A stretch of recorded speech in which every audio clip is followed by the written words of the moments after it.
Olá pessoal, eu sou a Maria Alice, sou uma das monitoras de genética básica e vamos dar continuidade aos conteúdos de revisão para P2. Essa aula, como vocês bem podem ver pelos slides, será sobre herança não mendeliana e ela será dividida em algumas partes. Para começarmos, o que seria uma herança não mendeliana? Como o próprio nome já sugere, são heranças que vão em direção oposta às teorias mendelianas, ou seja, que não seguem as leis de Mendel. No efeito materno, por exemplo, é quando genes nucleares da mãe controlam algumas condições e o fenótipo acaba sendo sempre igual ao fenótipo da mãe. E isso vai em oposto à teoria mendeliana, porque o efeito materno é mais significativo, ele é mais importante do que o alelo dominante. Então, o fato de ser uma fêmea é mais importante do que aquilo que está escrito, entre aspas, no alelo. Vamos relembrar a teoria mendeliana, e compará-la com o efeito materno para que tudo fique mais claro. Nessa primeira imagem, nós temos ervilhas, E dá para perceber que estamos falando obrigatoriamente da primeira lei de Mendel e não da segunda, porque estamos analisando apenas uma característica. E no caso, essa característica é a característica cor, da ervilha. Ou seja, se ela é verde ou se ela é amarela. Eu poderia ter pego uma imagem da segunda lei também, não faz a menor diferença. Se a gente está comparando a primeira lei com o efeito materno, a segunda lei com o efeito materno.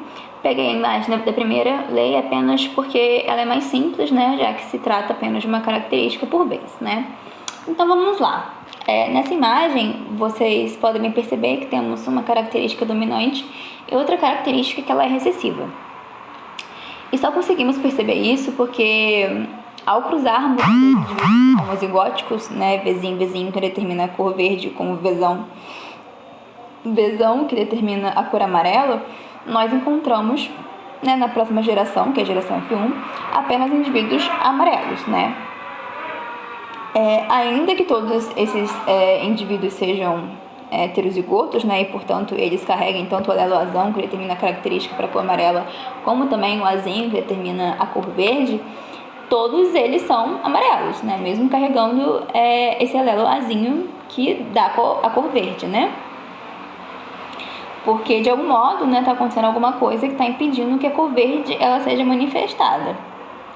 E que a gente só consiga observar indivíduos amarelos, embora sejam portadores dos dois alelos diferentes, Já no efeito materno, que é a imagem que está ao lado, vocês podem bem perceber que não importa, Não interessa se o indivíduo ele é homozigoto ou se ele é heterozigoto. O que já determinando que o indivíduo tem uma determinada característica é justamente a mãe, Então vamos analisar primeiro onde eu circulei de roxo. Temos uma fêmea, que é desão, e o macho, que é desinho, E a prole inteira vai ser desinho, Como já esperávamos, de acordo com a lei de Mendel. E vão expressar o mesmo fenótipo da mãe, Ou seja, todos eles vão ser destros, Então, por enquanto, não temos nada fora do comum, tudo dentro do que esperávamos, De acordo com Mendel. E aí agora a gente vai analisar o outro cruzamento, O cruzamento que está ao lado, onde eu circulei a fêmea de azul. Nela nós temos uma fêmea recessiva, isso é desinho, e um macho dominante, desão. Logo, o esperado, de acordo com Mendel, é que a prole desse casal fosse toda desinho, e que expressasse o mesmo fenótipo do pai, que é o homozigoto dominante. Mas não é isso que acontece, Embora a prole ela seja de fato heterozigota, como esperávamos já que ela seria, ela não expressa a característica dominante do pai, que é ser destro, Ela expressa a característica fenotípica da mãe, que é ser sinistro, E é uma característica recessiva, Porque o fato de ser uma fêmea é muito mais importante do que o alelo que os indivíduos carregam devido a esses genes nucleares da mãe, que são capazes de controlar essa determinada herança, essa determinada característica.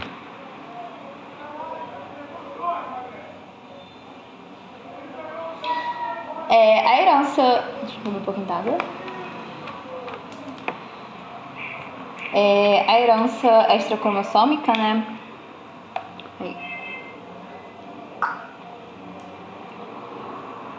É aquela que, ao contrário da herança materna, ela não está relacionada com o material genético que está contido no núcleo, E sim com o material genético que está fora do núcleo.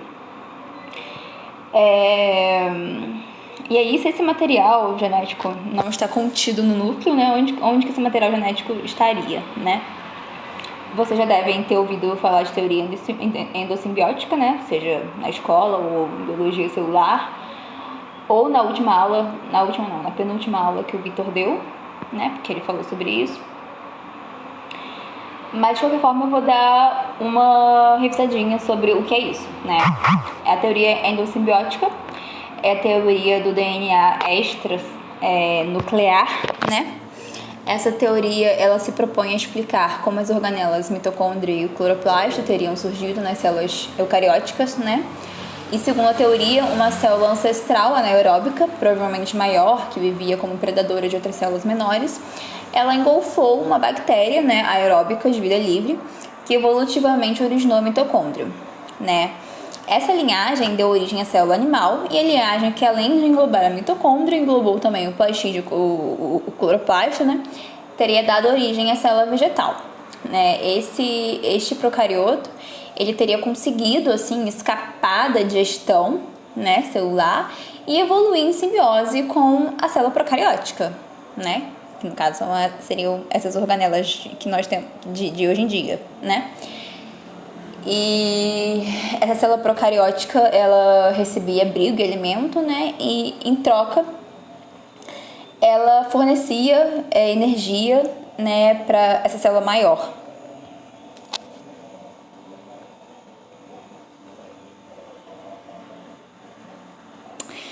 Existem alguns pontos que são importantes de pensarmos sobre a herança extracromossomal, né?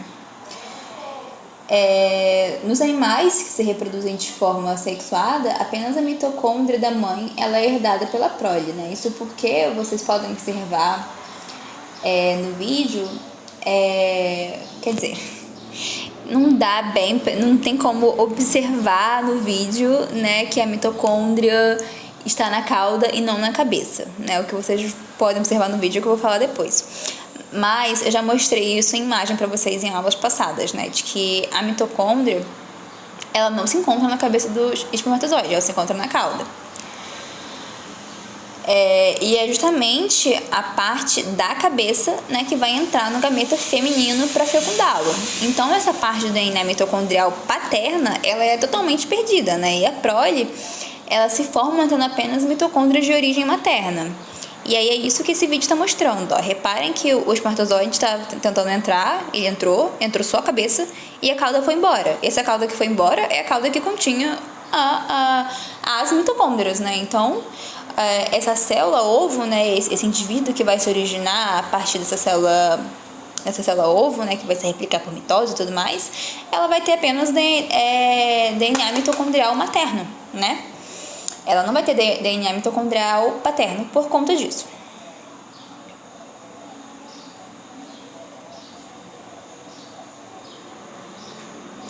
Existem alguns problemas metabólicos que estão relacionados a mudanças genéticas no DNA mitocondrial e que podem acarretar em diversas doenças, né, que foram citadas pelo Vitor na última aula, como a fraqueza muscular neurogênica, né, que é um exemplo, e algumas outras também. Mas acredito que ele não deve cobrar nada tão específico assim na prova. E o que era, assim, de mais importante mesmo sobre essa questão extracelular já foi comentado, então não vou me alongar muito. A parte de epigenética, ela será trabalhada com outro monitor, né, com o Maurício. Mas como essa parte de herança epigenética está dentro de herança não mendeliana, eu vou abordar alguns conceitos que foram abordados pelo Vitor em aula, né? Para que vocês consigam revisar o conteúdo, assim, de uma forma um pouco mais básica, mais resumida, né? E aí vocês sabem, né, que de forma geral, mulheres são XX e homens são XY. Obviamente existem variações disso, que a gente vai ver na próxima aula. Na próxima monitoria, né, no caso, porque a aula o Vitor já deu. E vocês sabem também que o cromossomo Y é o menor de todos os cromossomos, né, sendo bem menor que o cromossomo X, inclusive, né. E aí a compensação de dosagem é uma forma de compensar essa carga genética.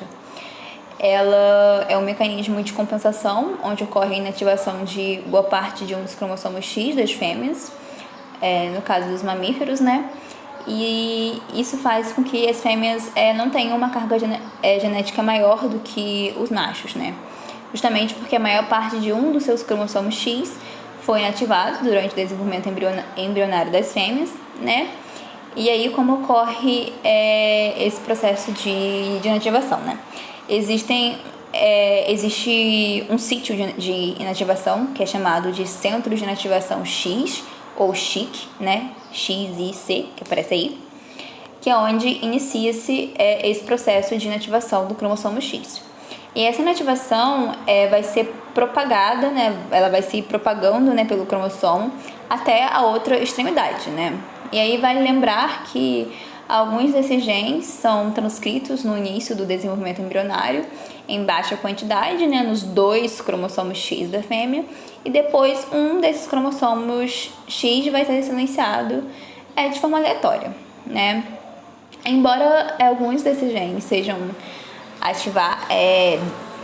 desativados, né, nem todos eles são transcricionalmente silenciosos, né? Tem um gene denominado X que permanece ativo, e esse gene faz parte dos genes CHIC, né, que são inativados.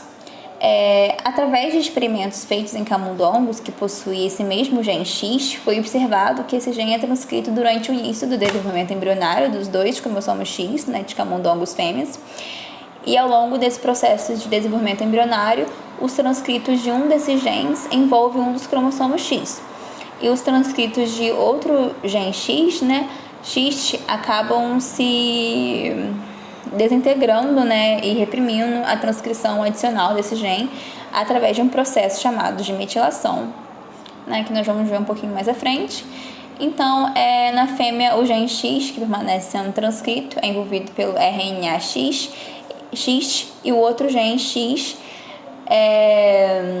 não, né? E o cromossomo que está sendo revestido, ele tem a maioria dos seus genes reprimidos, fazendo com que esse cromossomo seja o cromossomo X inativo, né? E aí vale lembrar que o cromossomo que é inativado é de forma aleatória, né? Pode ser que o cromossomo herdado do pai dessa fêmea seja inativado, ou pode ser também que o cromossomo X inativado seja o que a fêmea herdou da mãe dela, né? Então, em resumo, o cromossomo X que permanece ativo é justamente aquele que reprime seu gene X, né? E aí, se vocês quiserem dar uma olhadinha melhor, né, uma aprofundada nesse assunto, nesse conteúdo, eu aconselho que vocês deem uma lidinha no livro Fundamentos de Genética, edição 7.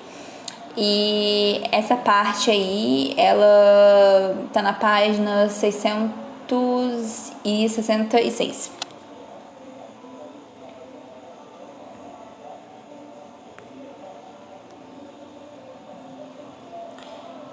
Bom, a metilação é um processo químico onde um grupo metil é associado, né, é acrescentada uma base nitrogenada, e um grupo metil nada mais é do que um átomo de carbono que está associado a 3 hidrogênios, né? Esse processo de metilação, ele está associado à repressão da transcrição, e como já falamos anteriormente, um exemplo clássico disso é a inativação de um dos cromossomos X, né, das fêmeas de mamíferos, né? Mas existem outras regiões também que são metiladas, né? Geralmente regiões com sequência repetida e entre outras também, né? E aí o que seria o imprint, né? Imprint nada mais é do que a modificação do DNA que alteram o gene, né? Os locais de controle do gene devido à transcrição, né, por exemplo, isso aí não é uma mutação, tá? É uma alteração química, né, como a metilação, por exemplo, né? E aí são modificações químicas do DNA ou das caudas N terminais das proteínas histonas, né? E aí a gente diz que um gene sofreu imprint, né, quando a origem parental desse gene ela é importante, né? Ela é significativa quando a origem parental desse gene importa, né? E aí existem alguns genes, por exemplo, que só são expressos, né, quando eles são herdados pela prole através do pai, e existem genes que são expressos quando são herdados pela prole através da mãe, né? Isso se deve ao processo de metilação também, porque alguns genes são metilados em um sexo, mas não no outro. E isso pode ocorrer nos mais diversos grupos vivos, né? Como nas plantas, dos mamíferos, nos insetos e tal. E pode ser que ele ocorra apenas em um gene, ou até mesmo em cromossomos inteiros, né? E uma outra coisa interessante de se falar é que o imprint ele pode estar também envolvido na escolha de qual dos dois cromossomos X, né, serão inativados, né? Aqui nessa foto nós temos um exemplo de gene IGF-2, que no macho ele existe na forma IFG2 e na fêmea na forma IGF2M. E nesse caso nós podemos observar que apenas o alelo paterno é expresso, né? Esse processo de ativação e inativação ele acontece na gametogênese. É nessa fase que o gene materno ele vai se tornar inativo e o paterno ativo, né? Isso porque o alelo proveniente da mãe ele vai permanecer metilado e o do pai vai permanecer não metilado, né? Isso vai fazer com que nas células somáticas apenas o alelo do pai seja o alelo expresso.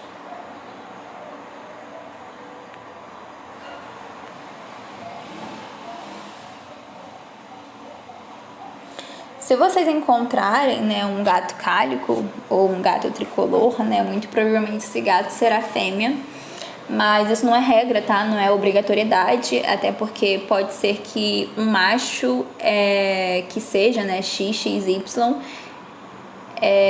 seja um gato cálico, né? Se ele tiver 2 cromossomos X, né? Mesmo sendo macho, ele pode ser um gato cálico, né? Nada vai impedir que isso ocorra, e ele ainda assim vai ser macho porque ele vai ter um cromossomo Y, né?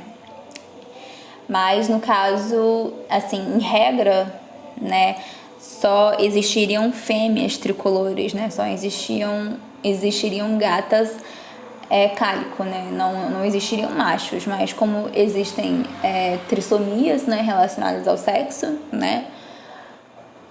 No caso, uma trissomia XXY, né? Então é possível sim que existam machos cálicos, né? A determinação do fenótipo de pelos pretos e pelos laranja é determinado por genes que estão presentes, né, nos cromossomos X.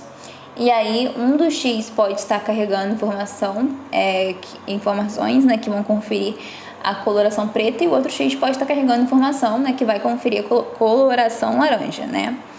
Mas os genes que determinam a cor branca, eles não estão relacionados nos cromossomos sexuais, né? Não estão relacionados no cromossomo X, nem no Y, nem nada.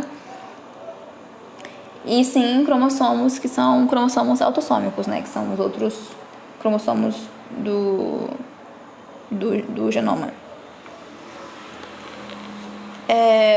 Vale lembrar, né, que embora exista um sistema de compensação de dosagem que inativa a maior parte de um dos cromossomos X das fêmeas durante uma parte do desenvolvimento embrionário, ambos os cromossomos X, né, eles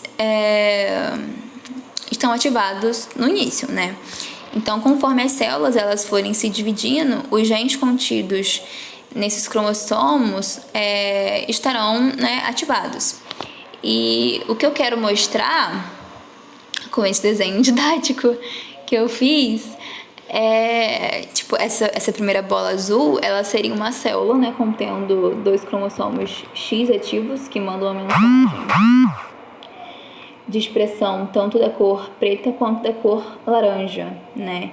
E conforme essas células forem se dividindo, Em algumas dessas células que será inativado o cromossomo X, carrega a informação para a cor laranja, mas em outras células pode ser que o cromossomo que seja inativado, seja o cromossomo X, carregue a informação para a cor preta, né? Então, algumas células desse indivíduo só irão produzir pigmentos pretos, né? E outras células só irão produzir pigmento laranja. Isso vai formar esse mosaico, né? Esse design de 3 cores.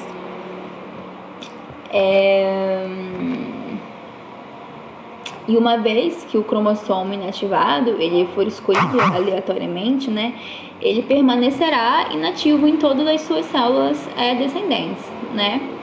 E como o silenciamento do cromossomo X, ele ocorre ao acaso, ele é único, é como se fosse uma digital, né, desses gatos, né, ou dessas gatas.